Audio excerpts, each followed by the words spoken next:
The following is for informational purposes only. For medical advice, please see a medical professional.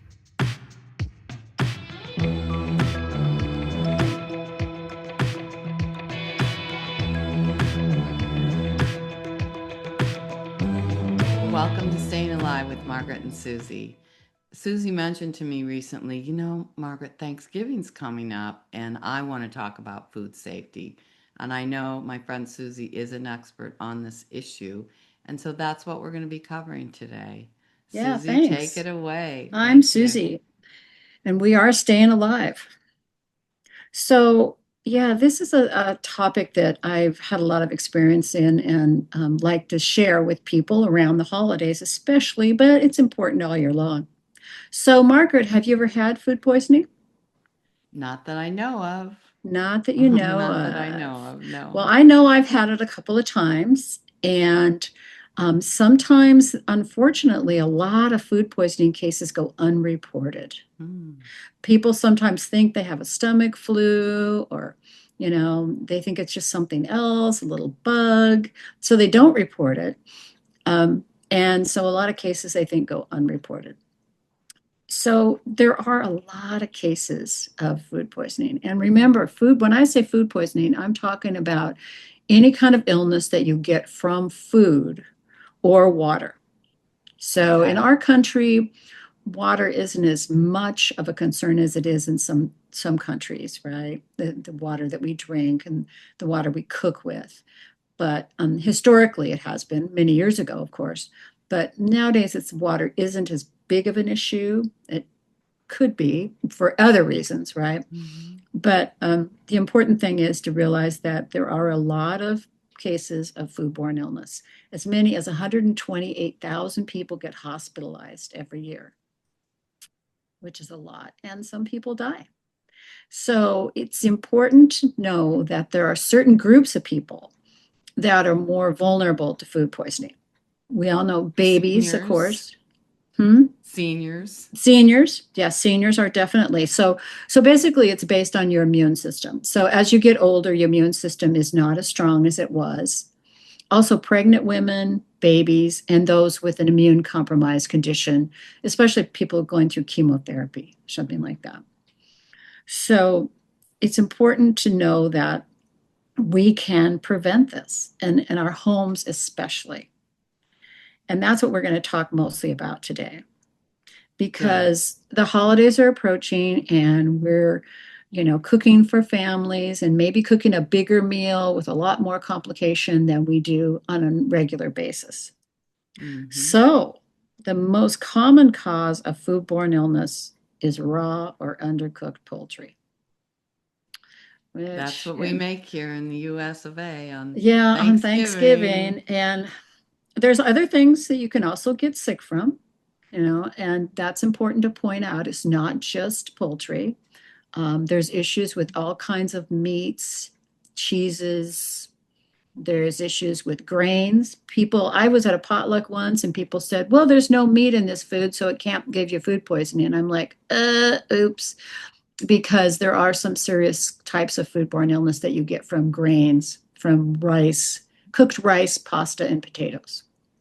That's just So, been left out for too many hours, is it? yeah, mostly it's out around temperature control. That's right. Okay, yeah, Um, so we'll be talking a lot about meat too. yeah. So, And where are most people affected? Well, you, most people are affected in restaurants. I hate to okay, say it, which, you go into a restaurant, you don't have a lot of control. You sort of have to trust the universe that, you're not going to get sick from eating the food.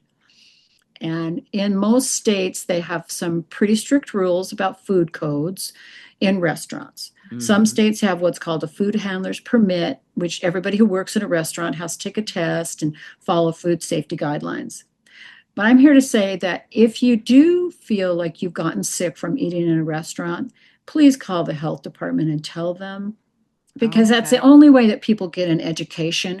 Food inspectors are not there to close down a business or take people's livelihood away, but they are there to educate the public about okay, how to handle food safely.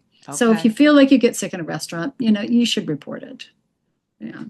okay. Other institutions also, are places where people get sick. And only about 11, in this state anyway, only about 11% of people get sick from food they prepare in their own home. So That's that's probably mostly why I haven't had it much because I almost always prepare my food in my own home. right. We might only go out to eat a couple times a month for special occasions. Right. I don't go out much anymore either, but yeah. Mm-hmm. So we're going to talk about how to protect yourself, especially around the holidays. Good. So I had a talk with our local food safety inspector recently, and he said the thing about Thanksgiving is that a lot of people don't realize it's the person handling the bird that gets sick sometimes. Oh, why is that? Well, that's all about cross contamination. So you take a bird that's not cooked, it's raw. So what do you do with it? First thing, sometimes people think they have to rinse it off, right? Hmm. So, That was what people used to do back in the old days. I know that. yes, and a lot of But cookbooks they talk about that. I researched that and knew not to do it. That might be also Right. partly why I don't get food Right. I poisoning. mean, think about it. It's like, okay, in a commercial kitchen, there is separate sinks for everything. A Mm. really good commercial kitchen will have a hand washing sink, a dishwashing sink, a sink to deal with produce, so that you're washing your produce in a different sink, and a special place to do meats. Okay. So in a commercial establishment, yeah, you could probably rinse off a turkey, but in my kitchen, I only have one sink, Mm-hmm. and it's not just like, say you rinsed off the turkey and then you bleached your sink. It kind of splatters too. So you're dealing with cross contamination. Yeah. And cross contamination is one of the first steps in preventing foodborne illness. So basically, there's different ways that it happens. One of the worst ways is like if you store meat in a refrigerator and it drips on other food, Oh, or raw meat. raw meat. Oh, Yes. yeah. So, that could even be, maybe it didn't drip on your food, maybe it just dripped on the refrigerator. I mean, that could be a mess too, because then you put other things in there and they get contaminated. Um, not washing your hands after handling meat, using the same cutting boards for Oh, meat and, cutting and, and boards. Yeah. other foods like ready to eat foods or bread or whatever. It's a good idea to maybe have two separate cutting boards if you do prepare a lot of meat. There's a lot of debate about cutting boards. Some people Yeah. said you should only use plastic. Some people say you should only use wood. I'm in the camp where you should probably use wood. And here's the reason why. It's because wood has a tendency to give up things because it's porous, whereas a lot of plastic has a tendency to kind of hang on to stuff. Okay. So the recommendations have been more to lean toward using wood. And In then must we use bleach to on the cutting board Um, or or soap just a really and good boiling water? scrubbing, Okay. hot water and soap usually does it Okay. okay. If you have a plastic one and you like using it, you can put it in the dishwasher. That's probably the most effective way to clean them good. But Okay. it's always been an interesting debate. Okay. Um, so how do you protect yourself from that? You watch out, wash your hands properly when you're dealing with food. Cross contamination can happen in a lot of different ways. Anytime you handle a food that's been affected in any way and you don't know it, you could be possibly passing that bacteria on. Yeah. I used to teach canning classes, and um, people know about botulism, which happens from Mm. home canned foods that are not done properly. So, say a food gets contaminated, well, people go, well, I'll just throw it away. Well, you got to be really careful how you dispose of it Yeah. because of cross contamination. Yeah. Yeah. And what do you think about gloves? Like I've tried gloves, but then I realized, well, wait a second. I have to keep changing the gloves and I need to wash my Mm-hmm. hands in between because I've Mm-hmm. touched the gloves and then my hands are wet and I can't Yeah. get the next fresh pair on, so I've Yeah. given up Yeah. trying to use I gloves think most and people just in their wash, wash, homes, wash my right, hands. most people in their homes don't use gloves. I, maybe if you're serving a large group of people and you've got dedicated areas, like maybe somebody's doing just the bread and the raw fruits and vegetables. But if you're handling different types of food, it gets It's complicated. so complicated. Yeah, in, Yeah. in a in a food safety setting like a restaurant, gloves are definitely called for, Mm. but not necessarily in the home on a regular basis. Mm-hmm. Yeah. So, practice good hygiene.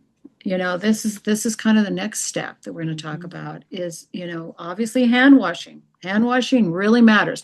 It doesn't just matter when it comes to food safety, it matters in terms of illness too, just spreading illnesses. I think we all became super aware of that during COVID. And yeah, never prepare food for others if you're ill, obviously. Mm. Um, and then using gloves for ready to eat foods in some settings. Yeah.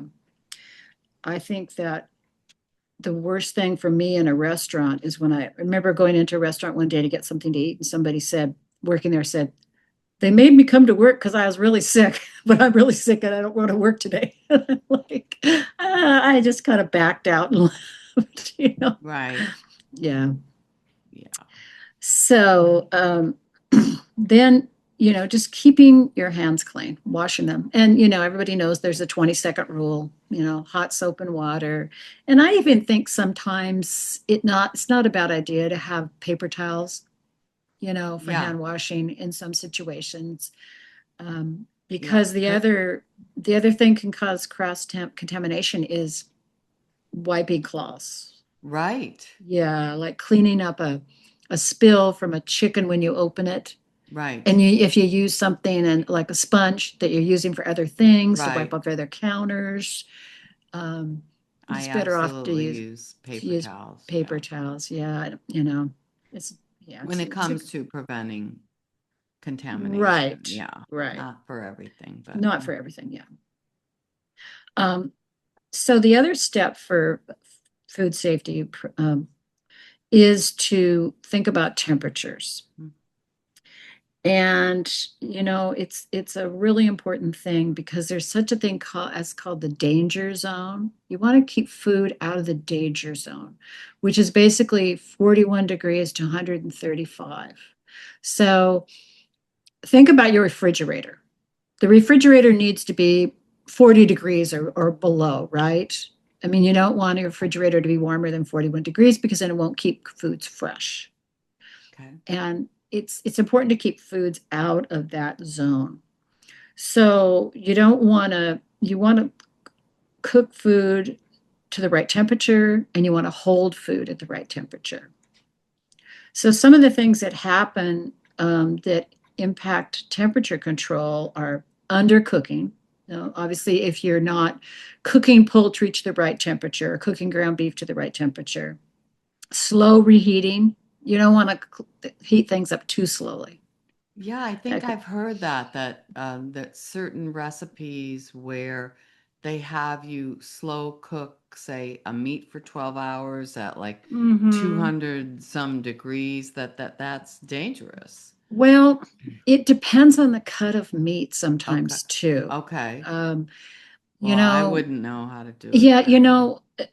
I just as don't kind of mess an with it. aside here, we could talk about temperatures of what you should cook things to. For instance, poultry you should cook to 165. Ground beef is now 158. It used to be 155. Fish, pork, eggs is 145, and vegetables for hot holding is around 140.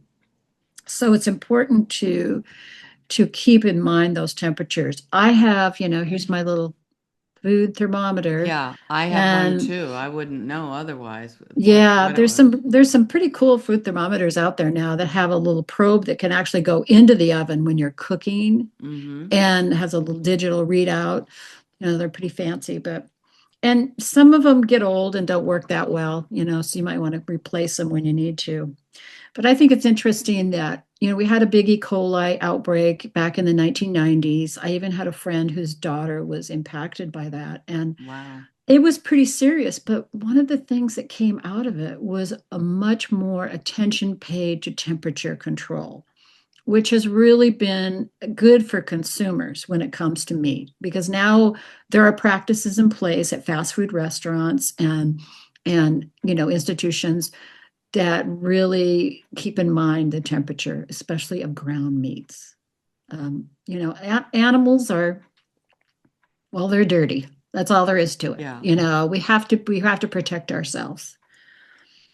Well, then cold foods. I don't know if you're ready to talk about cold foods, but Mhm. that's where I think of when you say E. coli, I think of fruits and vegetables from Yeah, the water. unfortunately, we've had some pretty bad outbreaks of E. coli and Listeria in fresh produce.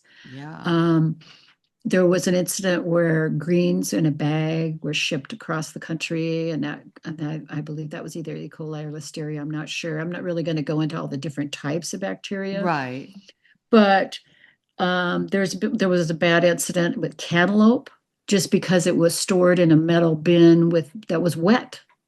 Um, cold foods, it's important to keep them cold. And they're supposed to be cold under 41 degrees, and also to keep them, we have something that's called the 2-2-2 rule, basically. And Can I I think it's ask a a, question? When you sure. mentioned the cantaloupe, are you talking about pre-prepared cantaloupe that's cut up? No, You're so no, what happened was, the cantaloupe. why would a piece of fresh fruit Well, be that's a very good unsafe at question. room temperature? Like Okay, I wouldn't even melons are especially a problem because they are grow on the ground, right? A right, melon grows on the ground, and people eat them. They don't cook them. Obviously, you don't cook a melon, right.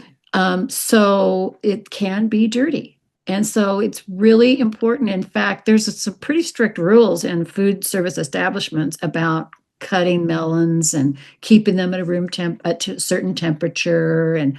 And because cantaloupe is especially a problem because the skin of the cantaloupe is so convoluted. Hmm. It's not smooth, so it's harder to clean.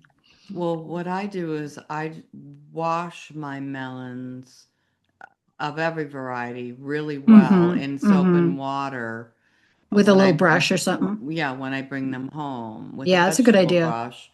Yeah. But then I don't put the whole melon in the refrigerator. I wait till I cut it up. It might be the next. Right. That's okay. That's That's okay. okay. Okay. Yeah. Yeah. That's okay. But once it's cut, Once and it's cut. if you think about it, the bacteria gets into the food when it's sliced if the melon skin is not clean. Right. So Yes. it's happened with strawberries, and it's a problem. I mean, Hmm. because unfortunately, we live in a world where food is produced in pretty large quantities in some places. In a lot of Um, a places. I lot of mean, places. So, it'd be nice and wonderful if we could all shop local and buy from our local farmers, but that just isn't the case because in some parts of our country, it just isn't available.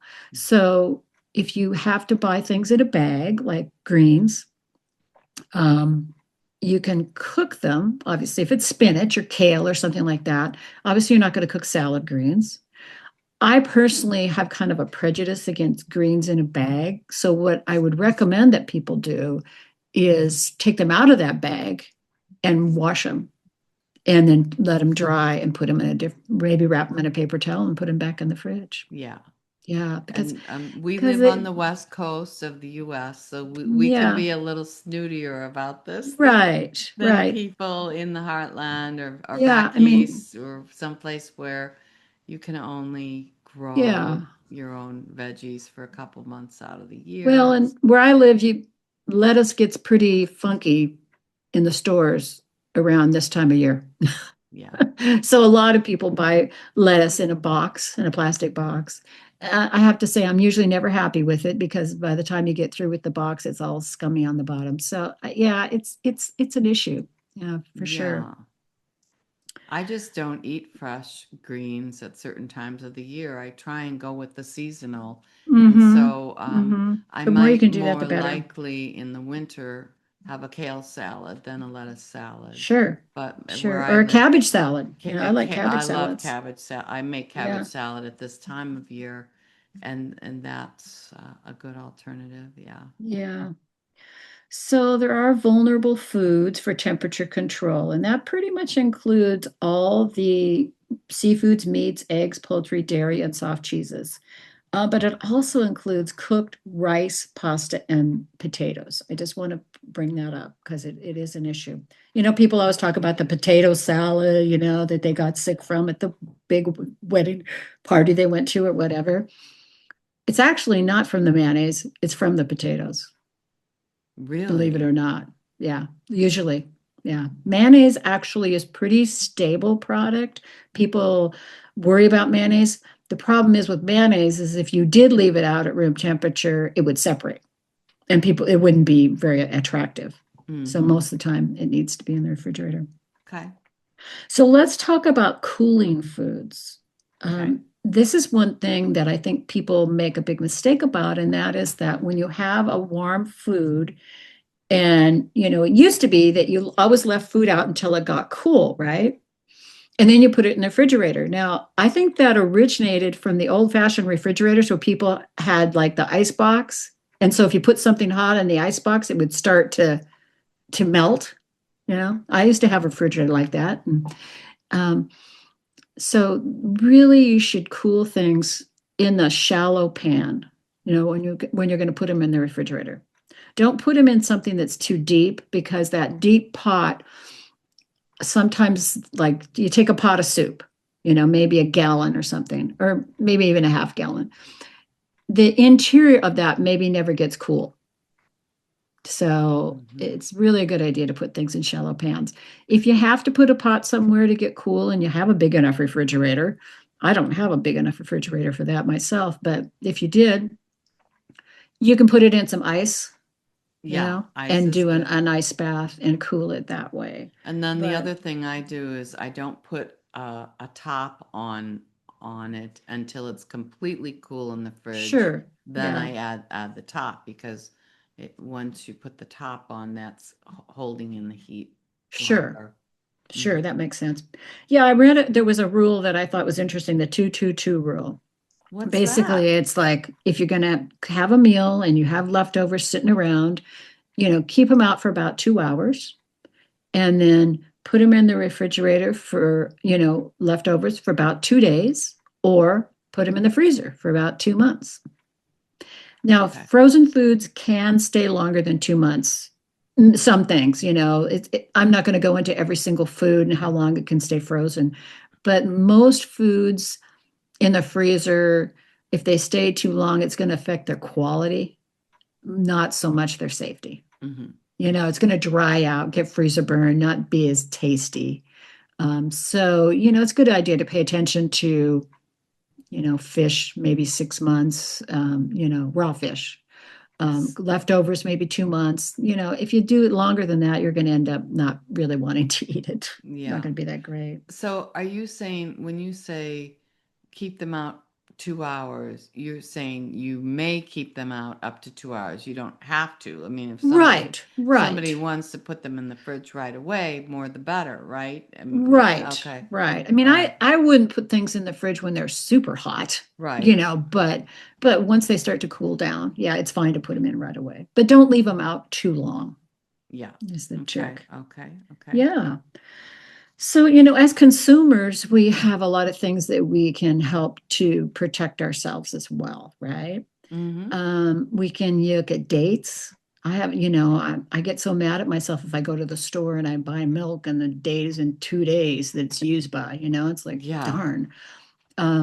Pay attention to those dates. Certain things are more vulnerable than others, like milk, you know, milk past the date usually gets funky, right?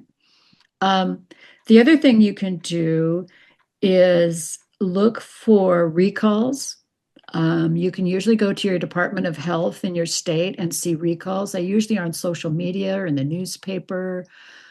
There's quite a few. It's kind of surprising. Most of them are processed foods.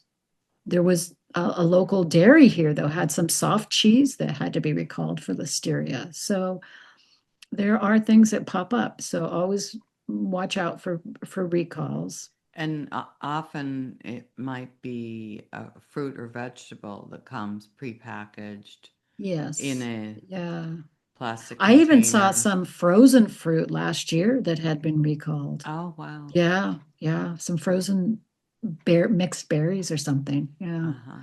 Sometimes it's for something mechanical. You know, like there's such a thing as mechanical food poisoning, which is basically a staple or, something, a foreign object. But that's called a mechanical food poisoning. That's a different kind of thing. Okay. I did want to talk a little bit about eggs real quick. Oh, Eggs are sometimes recalled. Recently, we've had a lot of stuff in the media about eggs. So pay attention to that too. That if it's been recalled, look at I'm the sorry lot to laugh. number. I thought, I can't help but think of the price of eggs that is. Oh, well, the Yeah, price of yeah, eggs yeah, too. yeah. Although I've noticed they're coming down a little bit in my community, but yeah, the price of eggs is something else again. Yeah. And, they tried to tie that to the bird flu, but I don't know if that's reality or not. I mean, who knows what's really going on with that. But just try to protect yourself, when you go to the store. Look around, look at dates, and see what's out there and how you can get the best food for your tummies. Yeah. And I really think that for those of us who do mostly cook at home, who understand food safety and use these tips that Susie's given us, we can all be pretty safely assured that we're going to have a great Thanksgiving Yes, and good in yes. our day-to-day lives. Yeah, enjoy it. Enjoy Yeah, it. yeah. And eat hearty and enjoy I it. I think that's a good place to stop. What do you think, Yeah. Susie? Yes, I think so. Thank you That's for really good. listening. That's really great. Thank you so much for keeping us safe through the holidays, and I appreciate you so much. Yeah. So that's it for today. And so until Oh, next time, and one more thing, Margaret. If you have any yes. questions, don't feel free to ask them on our website. Oh yeah, Yeah, Susie and I are yeah. doing a blog now on Yeah, that. so Yeah. So until next time, we we are are staying staying alive. alive. You've been listening to Staying Alive with Margaret and Susie. This show is hosted by Margaret Cooley and Susie Hymas. To subscribe to our show, leave a comment or ask a question, please visit stayingalivewithmargaretandsusie.com. Our podcast is available on all major podcast platforms. If you've enjoyed our program, please feel free to leave us a 5-star review. Thanks for listening.